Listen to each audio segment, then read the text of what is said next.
You're listening to the VMJPod's Employee Brand Series. I'm David Macciocca, and joining me for this special Sydney edition is Brie Mason.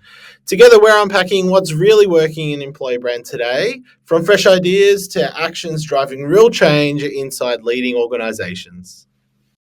Oh, welcome to the VMJPod, where we're unpacking employer brand, talking about all things employer brand and recruitment marketing. I'm David Macciocca. I'm Brie Mason. And I'm Natasha Sweatman. And we are so excited to have Natasha here from Telstra. Can you tell us a little bit about your role and maybe a little bit about your background as well? Yeah, cool. So I am in the employer brand and marketing team that sits within our talent acquisition services at Telstra. And within my role, one of the main parts that I look after is our brand ambassador program. So we like to call them our Telstra influencers. Nice. Well, set the scene for us. How many people have committed to the ambassador program? How many people have you roped in? So I've probably coerced. They're not all part of what I've sort of done, but we did have some previously from before I joined in the employer brand space. But there's close to 200 now. And Amazing. Recently there was a bit more. There were a few more people in the ambassador program, but we did a bit of like cleanup, made sure everyone in there was engaged, who opted in, opted out, things like that. So, yeah. Amazing. I'm so excited to be unpacking this because that's what we're going to be talking about this entire episode. All things ambassador programs, the good and the bad. I think I'm more excited than you, actually. I'm probably the most excited, let's be real. Well, disclaimer, I grew up at Telstra. Yes. So a long time ago now, 17 years ago. Wowza. I started, and very early days, employer brand. So I think started seeing the strategy, building early things. So I'm so excited to hear what's happened there, where everything's at. So Yeah. very cool. Probably a totally different landscape Oh, it now, would be. but a lot of things that you might remember. Yes. So before we jump into it, I mean, you know what success looks like because you're swimming around 200 people right now, and the efficiencies that it creates, and you will be bearing scars of how hard it is to build it up, and you'll go right and wrong. But for anyone who's considering building an ambassador program, can you give us a couple of reasons of why they should consider building an ambassador program? I think especially in the employer brand space, when we're essentially trying to attract and, retain current talent and attract new talent, I think people respond better to what people are saying. So, what their current peers are saying and what, their potential colleagues could say about working at Telstra or working anywhere in that sense. So it's kind of like, hearing it straight from the horse's mouth. And pretty much it's authentic, and that's a big part of, our strategy at Telstra is just ensuring that everything we put out is authentic to what our employees like about Telstra. And, I think that's the best way to sort of attract people to come and join Telstra or apply or just even consider, because I think that it's that first thing is just considering a potential career at Telstra. Yeah, absolutely. Tell me, I mean, there's a lot of variations, and it's quite subjective. What is an ambassador program? I think we've met lots of different people with different examples of what they are. Yeah. Can you tell us more about what that program looks like? So what is an ambassador being asked to do? And so it's really broad, and I think before we kind of refreshed it, it was more of a content plan where we had ambassadors doing certain pieces of content that aligned to our strategy, and maybe it was like 4 pieces, like say blogs for our careers website a month. It was very black and white.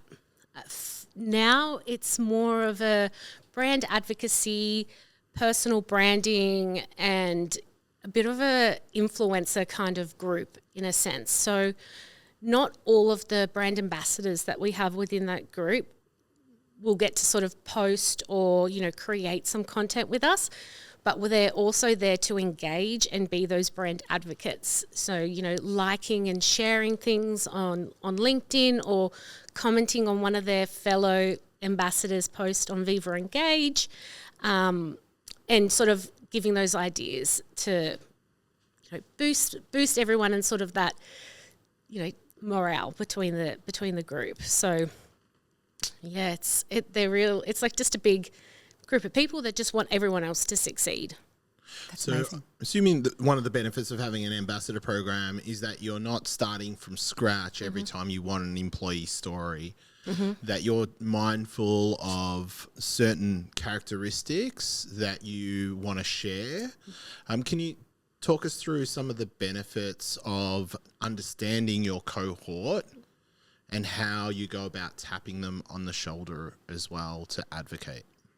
Yeah, so a lot of what I do behind the scenes of the ambassador program is sort of just observe what and who's already posting and who's sharing stories, thought leadership posts on LinkedIn or internally.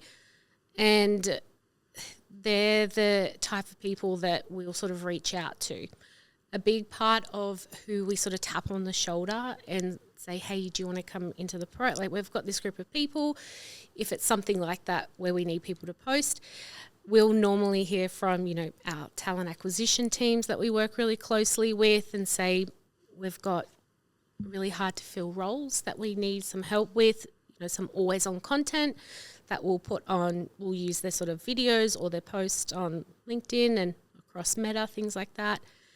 And then also we work very closely with our DEI team as well. So within Telstra, we've got quite a lot of ERG, so our employee representative groups. So from neurodiversity to our First Nations ERG, and they'll normally reach out to us and say, we've got some really cool stories to tell. And in the employer brand space, we allow that, and we sort of, work with them to share their stories out. So it's a bit different. So there's obviously a big strategic side of our content that we put out from our ambassadors, but then there's also that authenticity and, allowing our people to tell their stories, even if it's not going on a specific recruitment campaign. It's about getting their sort of knowledge and their experiences out there for potential applicants to see. Yeah. What would you say are some of the biggest challenges that you face in your role and in your role, but in running a program? Ooh, look, that's hard because, I love working with our employees. I think I'm maybe biased, but I think Telstra employees are very, very good people. So I agree. Yeah, even our ex-employees. So that's really hard. A challenge is probably the engagement and that sort of continuous engagement. So people may put up their hand to do things, and then obviously work is so busy, and the last thing that we want to do is pester someone to do extra work on top of, their software engineering role, where they, could be saving lots of people money or, stopping scams, things like that. So that's probably the hardest part personally for me is the nagging, and I don't like nagging. So normally we have a bit of a contingency plan around it. So if we're doing a group thing, maybe we'll just say we'll pull you out of it and you can do it, and maybe we might highlight you as a separate, thought leadership article later down the track or something like that. So, yeah, that's probably the hardest, is just keeping people engaged and then also being respectful to people's day jobs and what they're there to do. So why do people sign up for the ambassador program? Good question. Maybe because no, it's not because they Besides get to work with me. It's not my charm, but I think in a company as large as Telstra, getting sort of that platform to share your stories and your voice and your experiences might be a little bit harder than, say, at a smaller company, because obviously you're one in a lot of people. So that's probably one of the main things that would entice someone to join. So recognition, and then also for opportunities to sort of progress and, you know, show what they know in their role. So So is there a line between people joining the ambassador program and being promoted? Is there observation? That'd be a good one to track. It would probably To be show a success good one, for the a good one to track. program. It's a real good question, and that's a question I don't have an answer to. But I reckon it would open up opportunities, definitely, especially if you want to, you know, get your name and your skills in front of different people.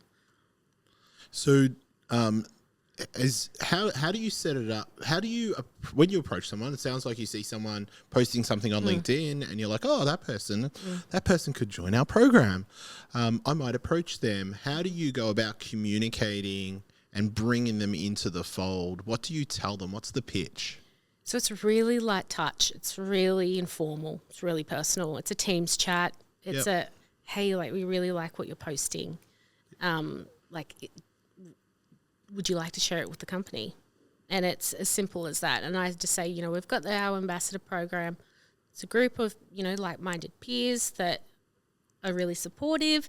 And in that program, you know, it's not just about posting content. It's also about supporting each other. And I think that's a good thing as well. And then obviously, you know, the opportunity to go on Corp Comms, like our Telstra Today newsletters that go out throughout the week.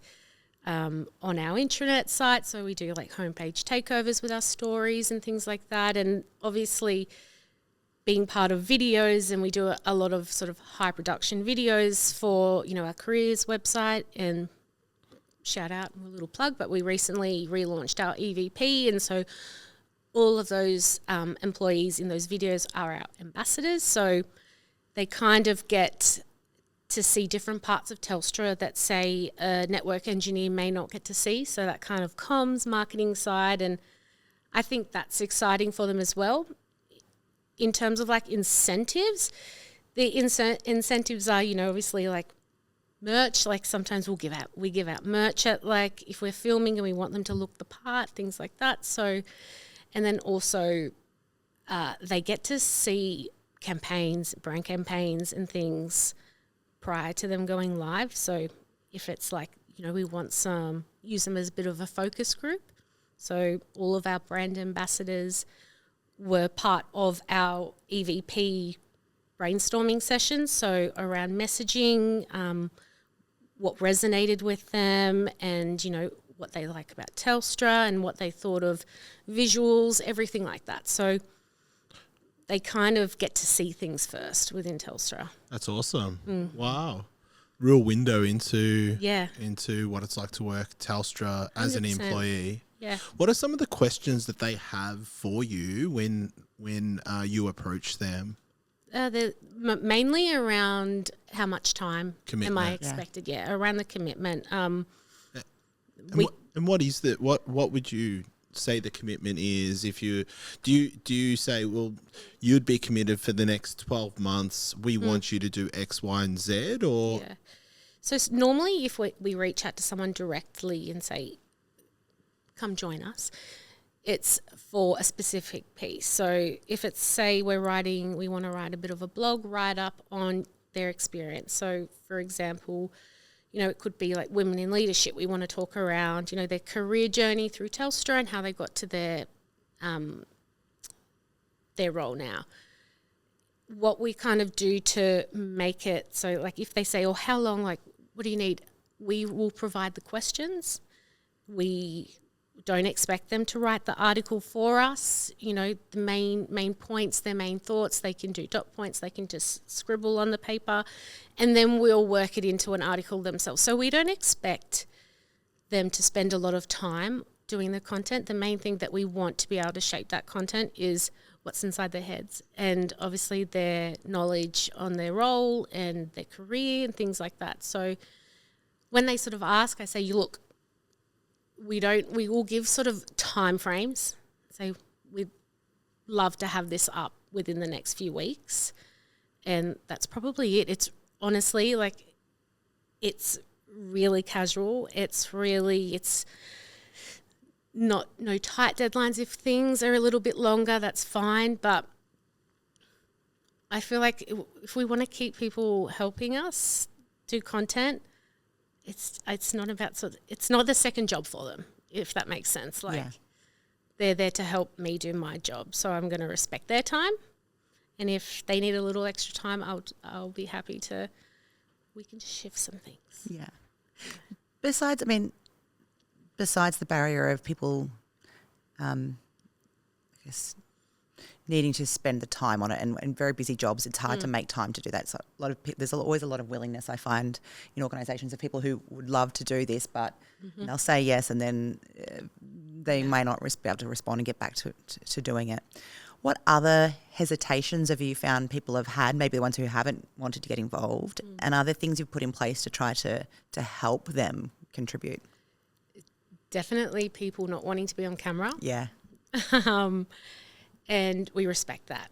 Cool. If you don't want to help us, or if you don't want to support on this sort of video content, we've got so many opportunities that will come through, and we'll keep that in mind for maybe something written, or even if it's more of a focus group session, or even just, I think the main thing is to shape it as it's not just about creating content, our ambassador program. It's about amplifying your peers. It's about brand advocacy. So even if you're resharing your peers' content on LinkedIn and Viva Engage and, adding to the conversation, that's a big part of an ambassador program as well.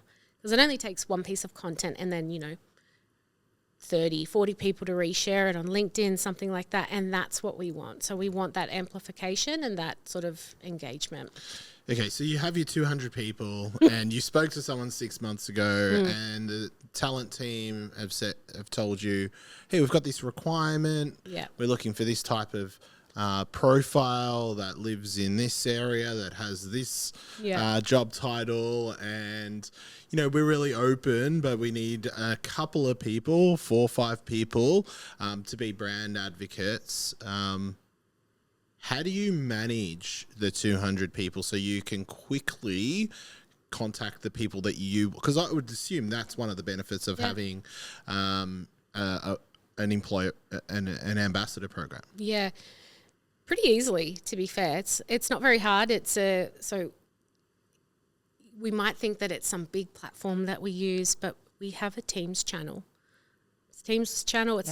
That is called Telstra Brand Ambassadors, and then I put out casting calls essentially, and it's really simple.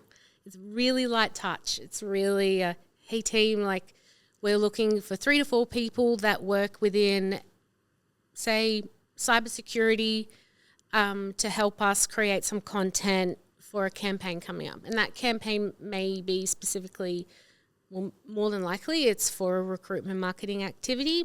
And someone within my team is putting out LinkedIn campaigns or, meta campaigns, things like that. And we would like to get some fresh content. So whether it's quotes or a blog to go on our careers website that we can link people through, things like that. And it's really surprising, people commenting and saying, hey, I'm happy to help. That's what it's like. It's kind of like I'm a talent manager in a sense. Yeah. I've actually been called a talent manager by one of our ambassadors before. So, it's pretty much like that. And I think when the opportunity is presented to people to be able to do something that they think, yes, and I will list out that, we need you to answer 3 to 4 questions, and this is the due date, and this is what we need to do. So we make it very clear. We set those expectations really early, and then sometimes it's a matter of, can you get into, say, Melbourne office or Sydney office for a headshot, for some static imagery, things like that, or a filming if that's the case. And people are really excited about that. And normally if I throw in, there might be some sneaky merch in there for you. When there's merch involved, we get a lot of people wanting to help out. Everyone loves a Telstra water bottle. I've still got a few myself. How many do you have?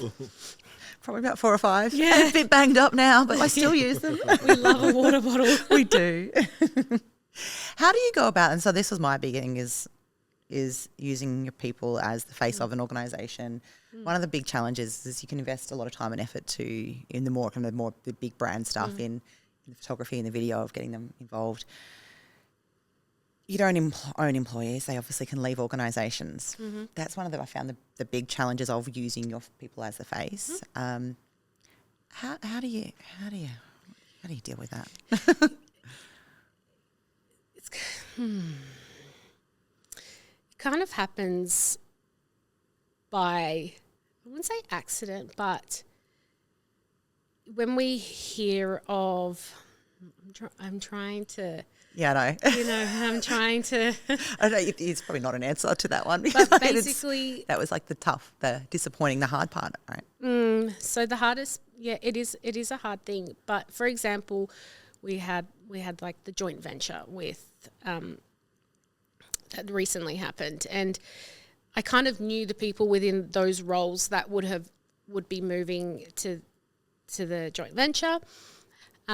So it's kind of like just look through the list and sort of say, okay, so they're going to there. And if we have content that's already done and sort of we want to use it again, or it's been done quite a while ago and we just check in, we'll reach out to those people letting them know that, hey, that video you did 2 months ago, that we're finally going to be able to use it now. And we can kind of see, like you go on Teams, if they're not there,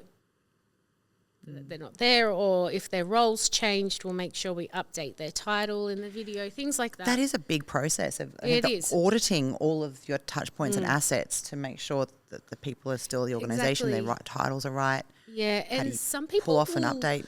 Some people will normally let us know. So I've had a few people saying, I'll be moving on from Telstra, starting a new role, things like that. Just wanted to let you know because I know I did that blog with you. So everyone's real cool. I wish I could say that it was really like it's a big process and it's a big program, and we love the people that contribute and support each other.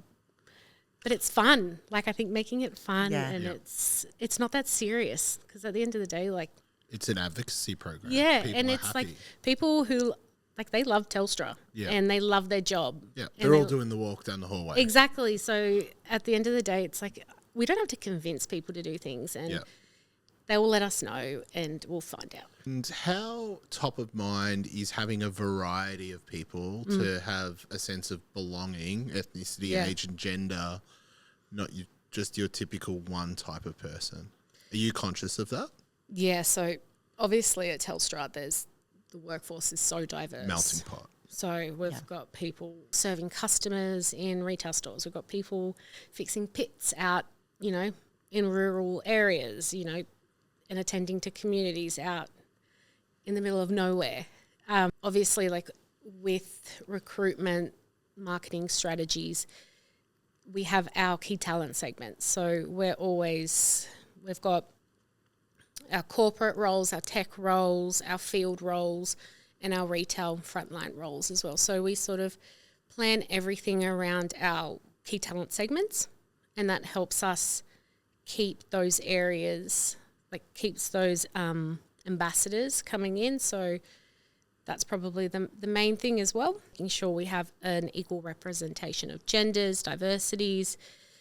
Working with our DEI teams is always really good as well, because a lot of our stories are on those topics from our ERGs. So, What are your thoughts on competitions? Because there are some people who create ambassador programs and they want to reward the people who are posting consistently or have the most engagement. What are your thoughts on setting up or recognising performance within the ambassador program?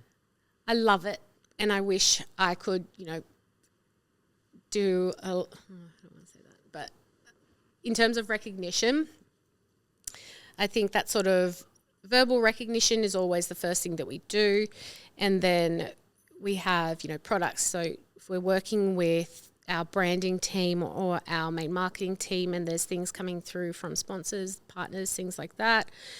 And then also we have Telstra Appreciate points. They get handed out, so they go towards buying stuff within our Telstra store. So that's cool. Tell us about that. So our Appreciate points are given out by one-up leaders. So I don't necessarily have them, but say like if I'm working with my one-up and we have ambassadors that have done really well, we appreciate them. So a little recognition that goes out to, their team and the rest of Telstra, people can see it.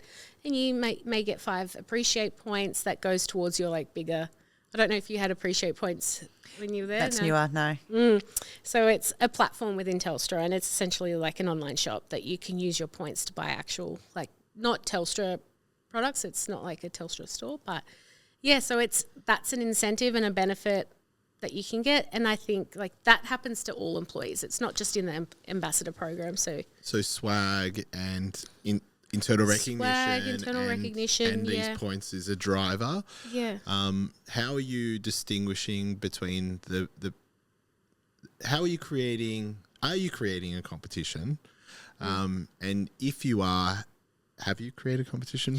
So out of curiosity, we'll do like top post of the like. Well, that's a competition. Sorry.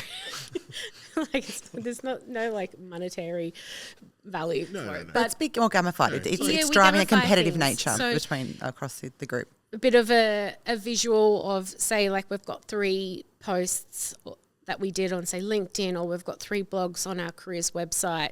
Out of the 3, whose post performed the best?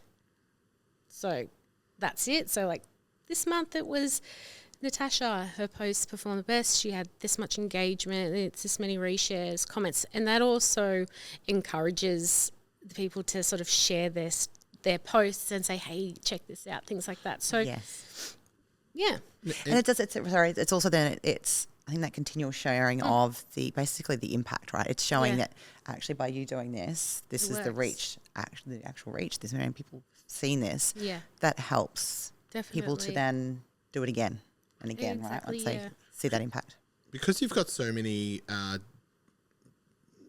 types of people and that are probably on different platforms. When you're posting something, where are you asking them to post? And then how are you collecting the data to then share back with who won the competition for the best post for the month? So obviously, if we're asking an employee when we want to get the stats from, or the analytics from someone's post, an ambassador's post that they've popped on LinkedIn, we ask them, because obviously we can't see their personal stats. We can see if we post it on our LinkedIn first and then say they reshare the link and things like that. Yep. So we can have like a main view of how it performs. But realistically, we want to sort of see what's going on their side. So from their personal branding perspective, like how their own post is tracking, things like that, because Telstra posting on LinkedIn, obviously a lot of people are going to see it. We'll use those analytics and that data for ourselves to see what type of content works best. But then when we're relaying the information to, the ambassadors, we want to show how great their post has been because of them, not because it was, posted by Telstra in a sense. So, yeah. So do you wait a week to go back to them to go, hey, just checking in, how'd your post go? Or is it longer than that? Monthly, okay. Yeah, posted the month. So we trialled it probably last year, and it's so simple. It's just like a little PDF, the images from their blog and, the stats. And it's really simple but, like, really effective, and people commenting on it saying, like, oh, great job, so-and-so. Then we put the links in there. Maybe people go check it out again. And like, oh, I didn't get to see that. I'll go check it out now. So it's just like reinforcing that sort of belonging and togetherness that, at Telstra, everyone is really big on. This episode is brought to you by VMJPod, the employee-generated content platform helping organisations tell their story through the voices of their people. Formerly known as VMJPod Job, VMJPod makes it simple to create once and repurpose everywhere. one employee video becomes blogs, quote cards, and social posts, all automatically edited, branded, and ready to share. Our AI accelerated platform makes it easy to scale authentic storytelling, showcase your culture, and attract the right people. Ready to see what's possible? Visit videomy.co to learn more. So, because you're running this program and you're getting all this data, it's so interesting. Like, you can. One of the things that we hear is that it's really hard to measure employer brand. Yes. Clearly, ROI. you can measure your effectiveness, your contribution in managing 200 ambassadors, because not only are you managing them, you're sharing the content and you're getting that engagement. How does it all roll up when you're talking to your one-up, or is it quarterly or monthly, and what are the things that you're sharing around the contribution of the ambassador program? Yeah, what metrics of success? Yeah, so metrics of success, if we look at it from an employer brand strategy perspective, we're looking at content that's used for part of a recruitment campaign on, let's say, Meta. So for our retail stores, or Seek, or Indeed. There's many platforms that they go on, but the data that we'll look at is applications, clicks, and then we'll look at, how many roles did they fill from that, and then where did they come from, so the source, the application source. They're the main data points. Like, if we're going to report up and say this is how effective this campaign was with our ambassadors, and sort of like the ambassadors are a project, like a product of that campaign. So without them and that content, that campaign may have just had stock images or something like that. So that's what we'll report on. The ambassador program is probably, now ambassadors are like the start of it. If we're reporting on ambassadors purely, it's really hard, but we can report on, how effective was that content to get people to where we want them to be. And I think, at the end of the day, that's probably the most important thing, because we want people to get, look into, the EVP more. We want people to look into this career story more. So, yeah, it's a real tricky one. It's something that I think there's definitely space in the employer brand area to be able to report more so on just the clicks and, the reach and things like that. It's a tough one. I'm really curious. So this is something that Telstra's been doing for many years, and ambassador programs have had a lot of learnings. For people who are kind of starting off and wanting to build a program, what advice would you give in terms of the things that they should be focusing on to get the best outcome? Don't take it so seriously. I think having that light touch is good, but also I think the most important thing is we will base all of our content on the 4 pillars of our EVP, and that's the perfect place for us to start. So we've got belonging, opportunity, flexibility, and technology. So whenever we're thinking of content to produce, or if it's just sort of like on the odd chance that we have some time to create some ad hoc content, which doesn't happen that often, but they will always align to one of our pillars. And that really helps shape it. And that's a way that we can say, okay, we've got 5 pieces of belonging content that we've done, and it's a really good way to tie it back into that messaging. So those 4 pillars were shaped by our people. We want people to be able to share those stories on what matters to them most. Definitely think aligning your content to your EVP, your strategy. Having a plan around that. And then also have key talent segments to sort of pull your ambassadors. I think that's also a really important thing. And then have fun with it, and don't take it so serious, because I can speak for employees at Telstra, like, we do important work. They work on big things and things that affect, the people of Australia, and, wider than Australia as well. So at the end of the day, we want people to have fun. And this might also be something that's like a bit of an outlet from their day-to-day role. So there's people that may be staring at a screen all day, like, this is an opportunity for them. So make it exciting. And I think, you know, I love just like getting people together and talking to them and, you know, seeing people be creative as well that may not necessarily think that they're creative. So, yeah.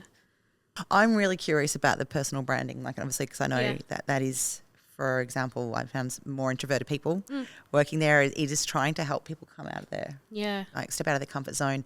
It's also what's in it for them as well. They might not recognise that, you know, their brand is going to increase and there's a method to going about doing it. Yeah. But what are the sorts in those personal branding sessions? What does that look like? Can you break it down in terms of how are you doing it? We do a few different ones. So we do personal branding sessions with our TA team.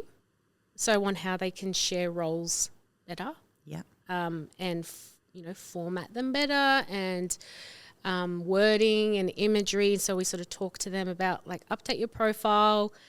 It starts there. So like update your profile, make sure you've got a headshot, not just a blank image, you know, because what recruiter would you, and we sort of do like a side by side, would you reply to this recruiter with no info and no picture or this recruiter with a picture? So we start sort of with our TA team and give them templates on job posts. So talk about this and we'll include our Telstra language, our tone of voice in there. But obviously we'll always ensure that it's true to their own tone of voice, so it's authentic to them. So give them sort of prompts.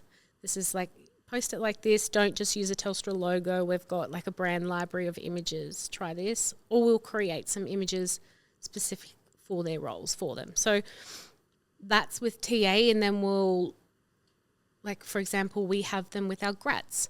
So I'll run some with our grads, and we create milestone images and milestone packs for them and say, like, you know, week 1 of joining the grad program, post, you know, I've joined Telstra. This is where I'm working. We'll give the same social cues and say, like, fill out, change the pink bits and put in your own words, things like that. So they can start that storytelling of their career early on. So part of the personal branding is about educating them on how to post. Yeah. What content to post at what time. Not necessarily what time, but it's more so empowering people where to do it. Where the opportunities are. And you'd think, like, there's a lot of people that, you know, we might just think, yes, LinkedIn, everyone uses LinkedIn, but you'd be surprised how many people that we've had in these things that may have it and not checked it in years or don't have one at all. But it's about, you know, providing that support to our people to sort of be those brand advocates. So it's brand advocacy, personal branding, they go hand in hand. So it works both ways, obviously. So, yeah, then we've got our grads. So getting them to post from the get-go, and that's like kind of like we start when they're fresh. Yeah. And when they come in the door. When they come in the door, and our grads are awesome. Like I do a lot of work within the early careers, career start space, going to events and stuff. And we have grad ambassadors. So like getting them, but we all sort of share it as like, I've joined Telstra, and then maybe 2 months later, like this is what's happened in the past 2 months. So starting that notion of storytelling for them early so they get comfortable with it. And grads are awesome. I love the grads. And then we also have done personal branding workshops with our execs as well, because we want them to be sharing the cool stuff that's happening at Telstra too, and sharing their team's work, and obviously within reason. But yeah, so like we do them quite a bit with everyone. Amazing. Yeah.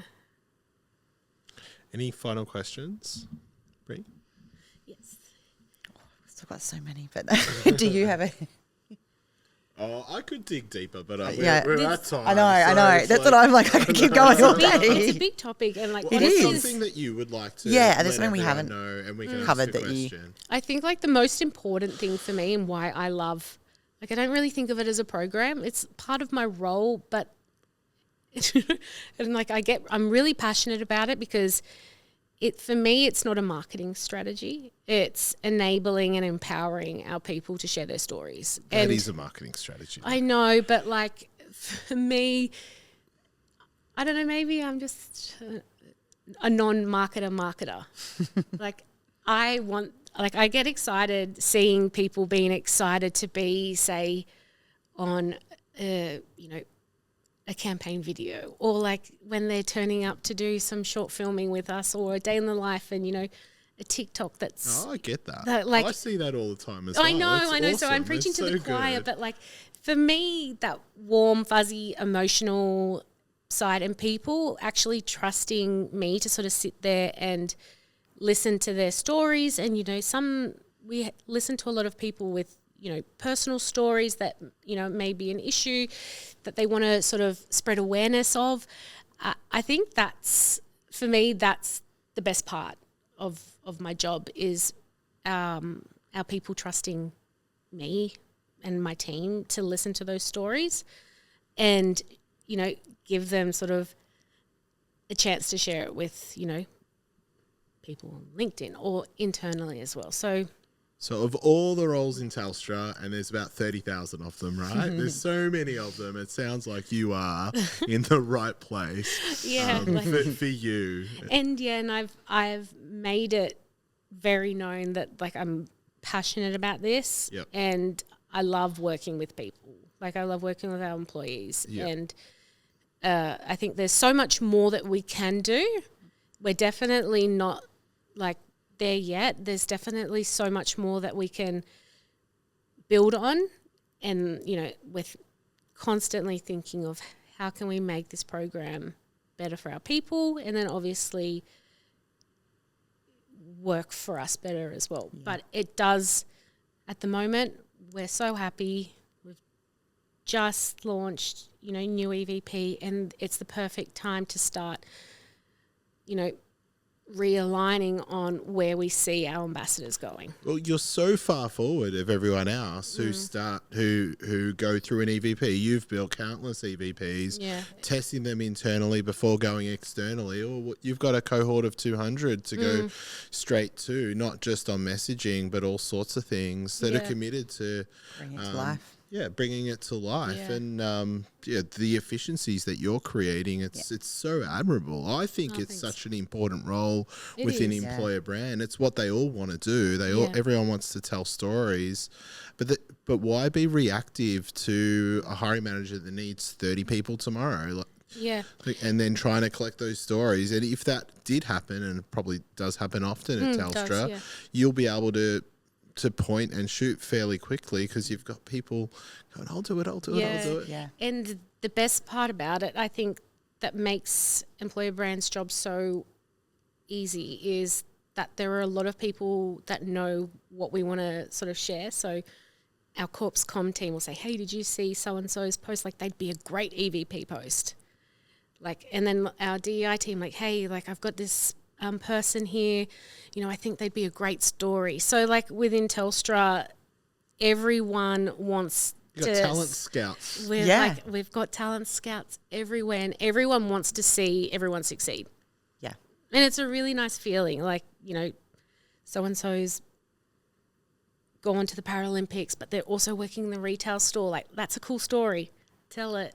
So it's about like telling the stories of what are the cool stuff that our people are doing at the end of the day. And then, yes, okay, that content will help us support in attracting new talent to Telstra. And also retaining. And retaining, because people see that's part of, the family that I'm in Telstra.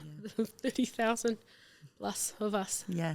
Well, I've absolutely loved this conversation. It's fascinating. And I do think it's really inspiring because it's clear the efficiencies that your contribution is making within the employer brand team. So really appreciate you coming in and sharing thanks for having your me. story. Thanks, guys.